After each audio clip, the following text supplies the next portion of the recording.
kali ini kita akan membahas tentang pre-eco design atau membuat kamera dari barang-barang yang tidak bermanfaat lagi ya. Contohnya kayak barang-barang seperti di sini kita lihat ya, ada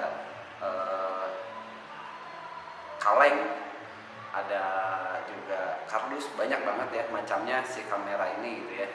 Apa sih sebenarnya kok bisa kita buat kamera dari barang yang tidak dipakai atau bilang kita barang bekas gitu ya, barang yang udah layak buang tapi kita bisa manfaatkan lagi. Nah, kenapa sih sebenarnya harus bisa kita manfaatkan lagi ya?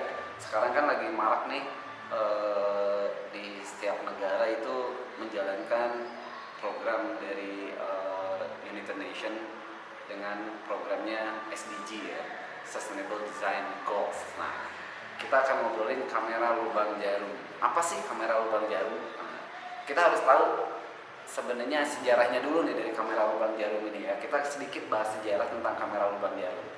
Oke, kamera lubang jarum itu sendiri yaitu kamera atau disebut dengan kamera obscura ya. Dulu tuh zamannya dulu lah, tahun sekitar 1850 itu kamera obscura itu makin marak ya dipakai gitu para fotografer dengan hasil yang menurut saya sih secara karya seni memuaskan ya, bagus gitu ya.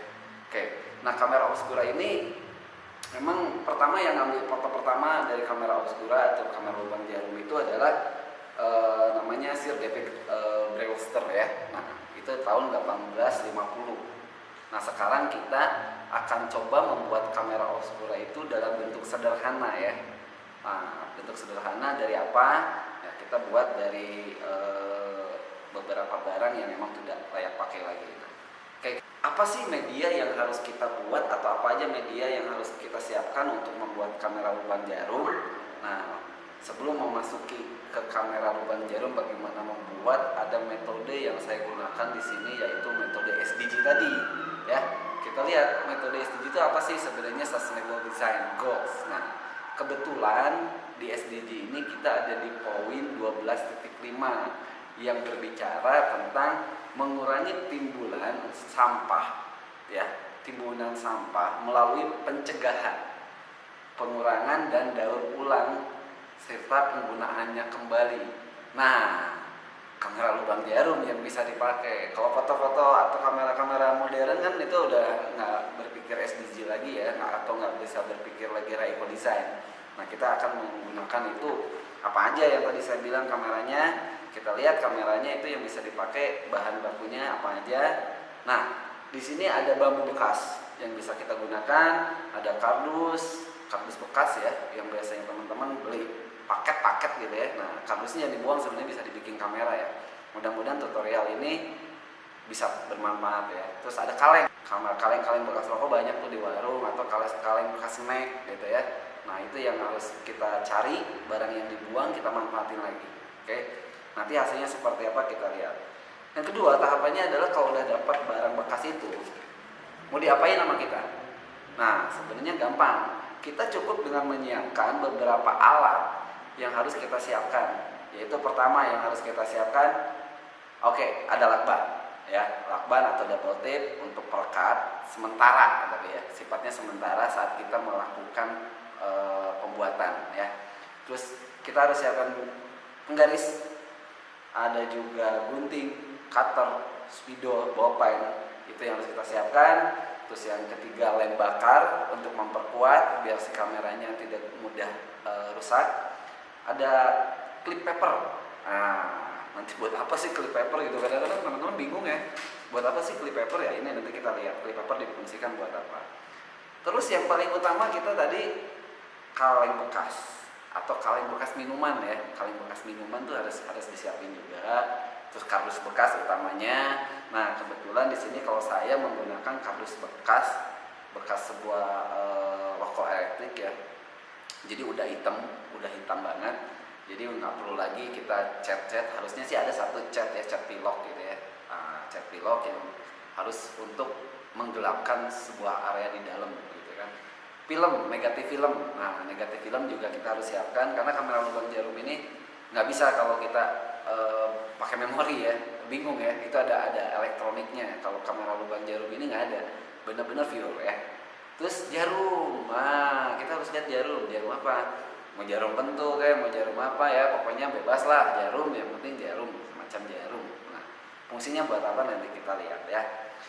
Tahap pertama yang harus kita lakukan adalah membuat sketsa. Nah, sketsa ini dibuat dalam kertas putih A4, apapun itu ukurannya, kita buat sketsa untuk melakukan proses pembuatan mal atau dibilang mock up ya, dalam bentuk kertas. Setelah itu udah dapat mock upnya seperti apa, bentuknya mau seperti apa. Nah, kita lakukan proses pembuatan ya. Di sini saya motong kertas, motong kardus dengan cutter, dipengarisin dan segala macam. Lakukan pemotongan bahan yang kita buat sesuai dengan sketsa yang kita tadi bikin ya. Nah, habis itu ada proses pengeleman ya. Nah, dari bahan-bahan yang tadi dilem, dilakban dulu baru dilem ya. Nah, ini saya lagi melakukan proses pembuatan dilem pakai lem bakar biar kuat. Nah, setelah dilem bakar kita jangan lupa, nah di sini ada membuat lubang atau lensa. Nah, lensa dari jarum. Nah, di sini saya ada ngebolongin si kardusnya itu ya, ngelubangin si kardus itu pakai paku ya, paku atau obeng. Habis itu di dalamnya tadi ada yang namanya kaleng ya, kaleng aluminium bekas minuman, kita gunting, kita sesuaikan dengan ukuran si lensa yang kita pakai. Nah, yang dilubangin pakai jarum adalah aluminiumnya ya, aluminiumnya.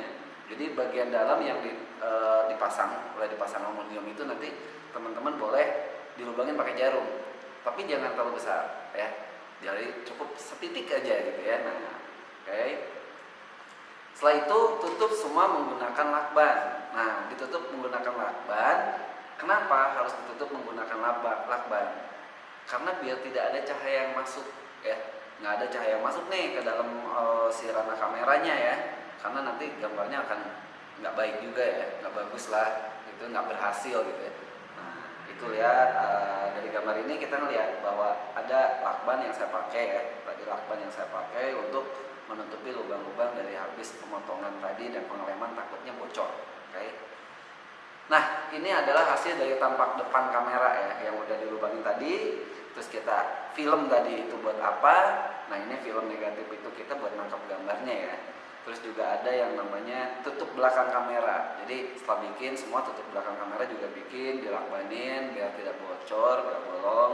Nah, setelah itu semuanya kita tinggal pasang.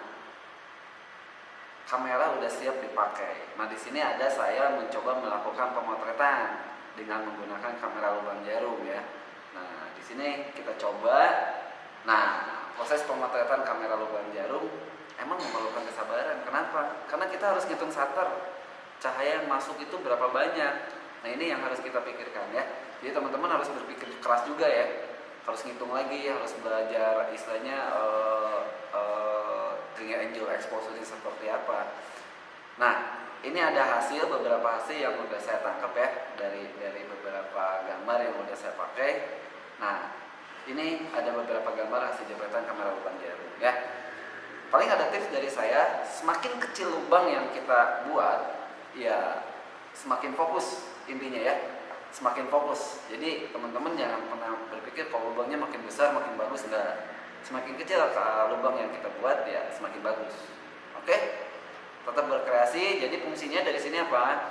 Kesimpulannya kita ngelihat bahwa barang-barang bekas yang ada di luar sana kita bisa manfaatkan lagi, dibuat secara estetik ya. Kalau ini karena sementara ya, intinya tidak saya bisa membuat lagi yang lebih baik lagi mungkin ya, lebih bagus lagi, bisa dari kayu, bisa dari bambu, bisa dari apapun itu, yang jelasnya masih ada rongga untuk membuat menangkap gambar. Nah, jadi teman-teman masih bisa melakukan atau barang-barang yang tidak dipakai bisa terpakai menjadi sebuah karya yang bagus, membuat sebuah karya yang indah dari hasil tangan sendiri. Makanya karya yang bagus yang dibanggakan itu loh karya yang di fotonya menggunakan kamera buatan sendiri ya. Nah, di sini akan ada nilai sebuah kebanggaan atau pride yang harus kalian lakukan, bahwa dengan membuat kamera lubang jarum kalian bisa membuat kamera tersendiri. Barang bekas yang tadinya harus dibuang bisa kita pakai lagi sesuai dengan SDG yang tadi saya sampaikan ya. bagaimana kita membuat ulang atau memanfaatkan lagi barang yang tidak dipakai. Terima kasih. Assalamualaikum warahmatullahi wabarakatuh.